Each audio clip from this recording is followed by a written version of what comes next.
네, 다음으로 공직 상황 딜레마 문제입니다. 이 경우는 명확한 정답을 내리기 어려운 딜레마 상황을 부여를 합니다. 그 상황 속에서 본인이 사무관으로서 어떤 식으로 대처를 할 것인지를 묻는 문제입니다.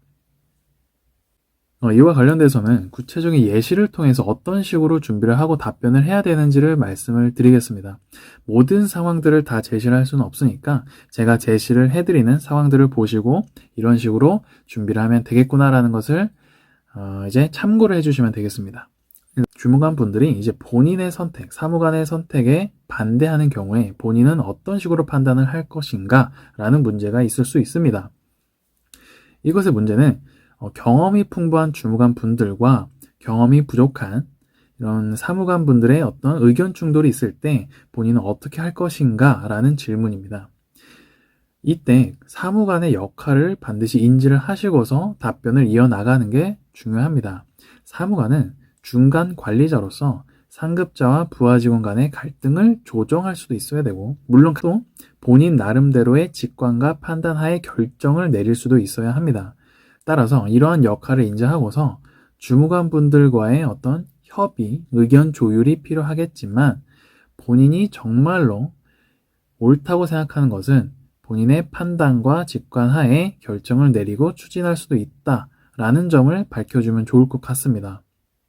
특히 이때 더 상관분들이나 동기들의 조언을 얻는 것도 이제 과정으로 추가가 될 수가 있겠고요. 그리고 이에 추가적으로 본인이 부족한 그 전문성은 열심히 노력을 하고 공부를 해서 빠르게 채워나가겠다라는 의지, 공부하겠다는 의지를 좀 보여주시면 정말 보기 좋을 것 같습니다.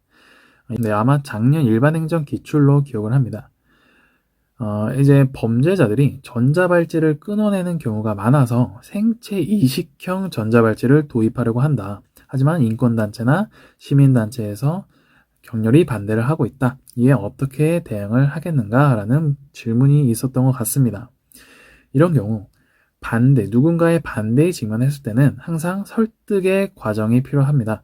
이 설득을 할 때에는 첫 번째 과정은 일단 정확한 정보를 조사를 하고 근거들을 수집을 하는 과정이 필요합니다. 이를 통해서 최대한 설득을 하려고 노력을 해야겠고요.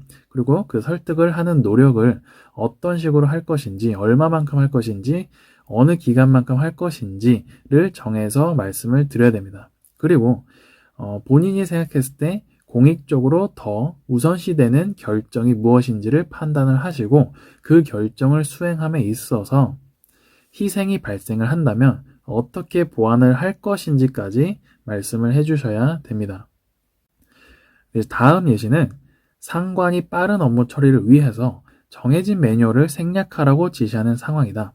당신은 어떻게 할 것인가? 라는 것에 있어서 이러한 질문들, 상관이 좀 불합리하거나 좀 부당한 지시를 하는 경우에 본인은 어떻게 할 것인가? 라는 질문입니다. 이런 딜레마가 발생하는 이유는 상관과의 어떤 인간적인 관계를 유지하면서도 이제 공익적으로 좀 올바른 일을 하고 싶다라는 그런 이제 신념이 충돌하기 때문일 것입니다. 이런 딜레마인 거죠. 하지만 이럴 때는 어느 정도의 정답이 있다고 생각을 합니다. 항상 생각을 하셔야 될 게 공익을 위한 선택은 무엇인지를 염두에 두고서 결정을 내리고 답변을 해주시면 됩니다. 예를 들어 이 정책의 파급력이 상당한데 이 정책의 파급력이 상당하기 때문에 국민에 대한 어떤 신뢰를 해치지 않기 위해서는 정해진 규칙과 법을 준수하는 것이 상당히 중요하다라는 것을 강조를 해 주십시오. 이렇게 정해진 규칙과 법을 준수하지 않는 것이 국민들이나 혹은 언론에 의해 밝혀졌을 때 정부 신뢰는 크게 하락할 수 있기 때문에 본인은 이 매뉴얼을 생략하면 안 된다라고 이제 말씀을 해주시고 그 이전에 추가적으로 해주셔야 할 것이 보완입니다. 상관에게 양해를 구하는 것을 말씀을 드리고 그것이 안 된다면 좀 더 높은 상관분에게 상담을 한다든지 그런 식의 사전 조치를 하고 그 이후에 본인이 생각하는 공익적인 판단 및 결정을 해주시고 사후적인 보완으로는 그 상관에게 인간적인 접근을 통해서 사후 설명, 보완을 해주시는 것이 좀 어느 정도의 답이라고 생각을 합니다. 네, 그리고 마지막 예시로는 상관이 타 지역으로 파견을 가도록 요청을 하고 있다, 본인에게. 그런데 이제 최근에 본인은 파견을 갔다 왔기 때문에 가족들과 시간을 많이 못 보낸 상황이다. 그래서 또 가기에는 좀 애매한 상황인데 어떻게 할 것인가 라는 문제가 나왔을 때, 이런 경우에는 또 공직의 봉사심을 바탕으로 판단 및 결정을 내리면 됩니다. 우선은 첫 번째 사전적 조치로서 그 상관과 그리고 가족과 협의를 해야 됩니다.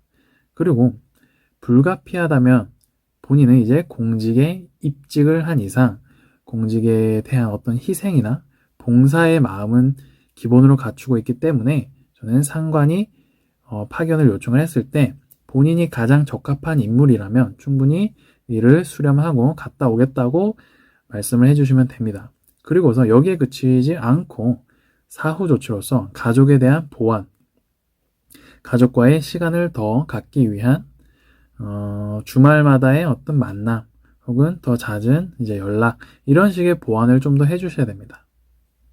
이런 식으로 이제 일과 가정의 양립 문제가 나오면 물론 사람에 따라서는, 경우에 따라서는 가정을 선택하시는 분도 있겠지만 이 공직 면접이라는 특성상 일을 좀 더 선택을 해주시는 게 좋을 것 같습니다. 하지만 이제 추가적인 팁으로서 본인이 어떤 결정을 내려서 이제 답변을 드렸는데 면접관분이 그게 진짜 가능하겠느냐, 혹은 그게 정말 가능하다고 생각하겠느냐라는 식으로 두 번, 세 번 연이어서 질문을 하신다면 본인의 어떤 생각이 잘못되었을 수도 있다, 혹은 공직에 맞지 않을 수도 있다라는 판단을 바로 해주시고 그 면접관분의 의견에 동조해 주는 것이 아무래도 좀 좋은 인상을 남길 수 있지 않나 생각을 합니다.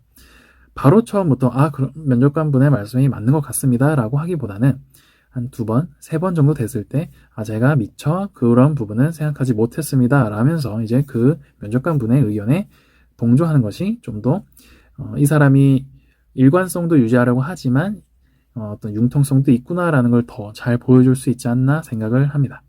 네, 그럼 인성사항 면접은 여기까지 말씀을 드려보겠고 워낙 상황 예시들이 많기 때문에 다 설명을 해드릴 수는 없겠고요.